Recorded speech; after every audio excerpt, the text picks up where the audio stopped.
Allah melarang kita untuk taat kepada dua jenis orang. Allah melarang kita untuk taat kepada dua jenis orang. Pertama, jenis orang yang gak boleh kita taati itu ada di ayat ke-8. Fala tuti'il mukadzibin. Jangan taat kepada orang yang mendustakan, yaitu yang tidak beriman. Jangan taat kepada orang yang tidak beriman. Maksudnya, jangan ikutin orang-orang yang mendustakan agama Allah, mendustakan ayat-ayat Allah, mendustakan syariat Allah Subhanahu wa taala. Jangan ikutin mereka. Jangan teladani mereka maksudnya. Udah teladanilah Rasulullah. Jelas-jelas beliau itu hamba Allah, kekasih Allah, utusan Allah yang akhlaknya udah sempurna. Jadi kalian jangan kepancing dan jadi meniru akhlak-akhlak orang yang mukadzibin, yang mendustakan Allah Subhanahu wa taala. Mereka bukan teladan kalian. Jadi jangan tiru mereka, tapi tirulah Rasulullah sallallahu alaihi wasallam. Kalau meniru mukadzibin itu gimana? Sosok kritis kalau urusan agama, tapi kurang kritis kalau urusan yang lain. Ini berarti mengikuti mukadzibin. Giliran masalah agama dia harus logis banget, tapi giliran masalah lain dia kurang logis. Kan banyak orang kayak gitu tuh. Kalau ngomongin tentang Tuhan dia harus logis, ngomongin tentang syariat harus logis, ngomongin tentang Nabi harus logis, ngomongin tentang Al-Quran harus logis. Ternyata dia mah pakai banyak sekali ritual-ritual yang entah berasal dari nenek moyang mana, yang kalau menurut kita sangat tidak logis. Dia pakai dupa gitu, dia ibadahnya ibadah menyembah pohon, dia menyembah patung misalnya, itu kan sangat tidak logis. Giliran masalah yang lain dia tidak logis, giliran masalah agama harus logis.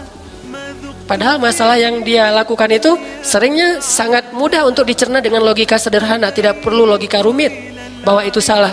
Kayak misalnya orang nyembah pohon, nyembah patung, nyembah kuburan, bukankah itu logikanya sangat sederhana untuk mengetahui itu salah? Tapi giliran agama harus logis. Ini berarti meneladani orang-orang yang mukadzibin, orang-orang yang mendustakan. Itu satu.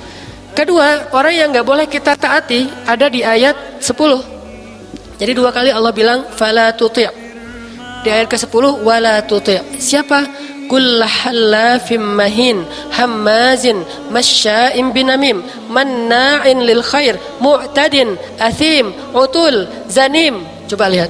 Semua sifat-sifat disebutkan. Yang pertama hallaf, yang kedua mahin, yang ketiga hammaz, yang keempat masya' binamim, yang kelima manna', yang keenam mu'tad, yang ketujuh athim, yang kedelapan utullin, yang kesembilan zanim. Semua ini adalah sifat tercela. Semua ini sifat tercela. Jadi maksud Allah, jangan juga kalian meneladani, mengikuti, berteman dengan orang-orang yang sifatnya tercela. Ucapannya tercela, sikapnya tercela, raut wajahnya tercela, fikirannya tercela, tangannya tercela. Semua tentang mereka sampai 9 ketercelaan Allah sebutkan sekaligus. Jangan la tuti'. Maksud la tuti', jangan ikutin mereka, jangan berteman dengan mereka. Kenapa?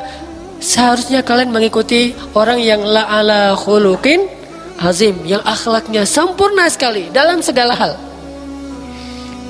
Coba lihat Allah ketika ngomongin orang yang akhlaknya buruk kayak marah gitu ya. Manna'in, masya'in, zanim dan seterusnya. Allah tuh kayak marah banget kepada orang-orang itu. Jadi kalau kita baca itu iramanya kurang lebih fala tuti'il mukadzibin waddu law fala wala tuti' kulla hallafin mahinin hammazin masya'in binamim manna'in lil khair mu'tadin athim utullin zanim. Seolah-olah Allah ngomongnya kayak gitu. Ketika Allah ngomong tentang akhlak Nabi, wa innaka la'ala khuluqin azim, Allah kayak takjub. Tapi giliran ngomong akhlak yang buruk, Allah langsung pakai istilah.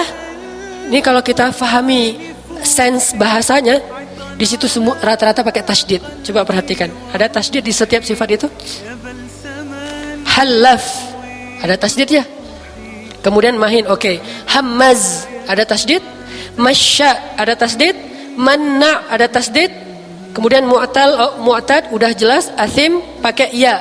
Athim itu bisa athim, bisa athim. Ada dua istilah bahasa Arab. Bisa athim, bisa athim. Kalau athim panjang a-nya itu biasa. Tapi kalau ya-nya yang panjang itu luar biasa. Athim. Allah ngomongnya gitu, bukan athim. Kalau athim orang yang berdosa. Kalau athim senang dengan dosa. Kalau athim orang yang berdosa. Semua kita athim. Tetapi tidak semua kita athim. Senang dengan udah dosa, senang. Terus bangga pula dengan dosa-dosanya, itu athim banget. Bukan asin banget ya, athim. Terus utullin ada tasydid. Kemudian zanim juga pakai iya. Di sini seolah-olah Allah tuh lagi marah banget gitu. Ketika membahas tentang akhlak yang tercela, Allah tuh kayak nggak seneng banget dengan akhlak-akhlak itu. Sampai Allah menggunakan tasydid ya untuk menunjukkan bangetnya. Dan Allah katakan wala tuti'. Jangan kalian mengikuti orang yang kayak gitu. Bahkan Allah mengancam di ayat terakhir yang kita baca tadi, ayat 16, sanasimuhu 'alal khurtum. Allah pakai bahasa celaan. Allah pakai bahasa kayak, dan hanya Allah yang boleh mencela makhluknya. Makhluk tidak boleh saling mencela. Hanya Allah yang boleh mencela makhluknya. Sanasimuhu 'alal khurtum. Apa artinya? Akan kami seret dia dengan menarik apanya? Khurtum, belalainya. Dengan menarik belalainya. Allah tidak menggunakan dengan menarik hidungnya. Kalau hidung itu manusia, kalau belalai bukan manusia. Saking Allah marah kepada orang yang buruk akhlaknya, sampai Allah menggunakan istilah yang tidak ada pada diri manusia. Saya tidak menyebutkan apa, yang jelas tidak ada pada diri manusia. Sanasimuhu 'alal khurtum, kami tarik entar belalainya. Bukan Allah bilang kami tarik entar hidungnya, atau kami jewer telinganya, atau kami tarik apa ini? Ya itu jambangnya. Dulu kan suka gitu kalau nggak ngerjain PR, udah ke depan. Kenapa tidak mengerjakan PR? Lembut sih, cuman lembutnya jelek gitu dan menyakiti. Bu, mending ibu daripada narik ini saya, mending ibu udah bunuh aja saya. Jadi muridnya murid baper, murid lebay. Dulu belum ada istilah baper lebay, jadi pada polos aja gitu ya, ditarik, maaf bu gitu ya. Coba sekarang, bu jangan gitu dong, mending bunuh saja saya. Ini murid dulu dengan sekarang beda. Sanasimuhu 'alal khurtum, kami tarik belalainya. Bayangin, mana manusia yang punya belalai? Ada manusia punya belalai? Tidak ada. Ini bahasa saking marahnya Allah kepada mereka, orang-orang yang tercela akhlaknya.